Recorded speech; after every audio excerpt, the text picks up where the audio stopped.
எல்லாரும் என்கிட்ட கேட்குறது வந்துட்டு வெட்டி வேரோட பயன்கள் சொல்லுங்கள், நன்மைகள் என்னென்னு சொல்லுங்கன்னு சொல்கிறாங்க. பட் எனக்கு தெரிஞ்ச ஒரு சில மட்டும் சொல்கிறேன். வெட்டி வேர் வந்துட்டு நம்ம அந்த வேரை வந்து எடுத்து நம்ம லைட்டாக வெள்ளத்துணியில் முடிஞ்சு நம்ம தண்ணிக்குள்ளே போட்டுட்டு நம்ம அந்த தண்ணியை குடிக்கிற மூலமாக உடல் சூட்டை தணிக்கும்.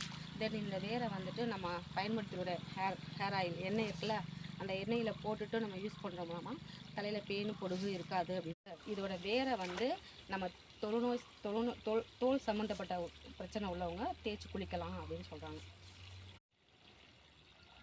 இதோட வேர் வந்து நம்ம கடவுள்களுக்கு பூஜைக்கு வந்துட்டு மாலையாக கட்டி போடலாம். நான் ஆல்ரெடி கதம்பமாக கட்டி ஒரு வீடியோ போட்டிருப்பேன், பார்த்துருப்பீங்களா என்னன்னு தெரியாது. பட் எனக்கு மாலை கட்டத்தில் நான் கதம்பமாக கட்டி போட்டு இது வந்து இந்த வேரை வந்து நம்ம மாலையாக கட்டி போடலாம். வணக்கம் ஃப்ரெண்ட்ஸ், இது வெட்டி வேர். இந்த வேர் வந்து ஊதுபத்தி தயாரிக்க யூஸ் பண்ணலான்னு எனக்கு ஒரு ஐடியா தோணுச்சு. ஊதுபத்தி தயாரிக்கிற கம்பெனி யாராக இருந்தாலும் எனக்கு கான்டாக்ட் பண்ணுங்கள். Thank you to all. எனக்காக ஒரு ஐடியா தோணுச்சு, நம்ம இந்த வேரையும் நம்ம யூஸ் பண்ணோம்னா வீடு மணக்கும். ஏன்னா ஆக்சுவலி எடுத்து இப்படி பண்ணி நம்ம ஸ்மெல் பண்ணும்போதே இந்த வேர் அவ்வளோ ஸ்மெல்லாக இருக்குது. நம்ம ஊதுபத்தியில் சேர்த்தோம் அப்படின்னா இன்னும் மணமாக இருக்கும், ஹெல்த்தியும் கூட. Okay, thank you to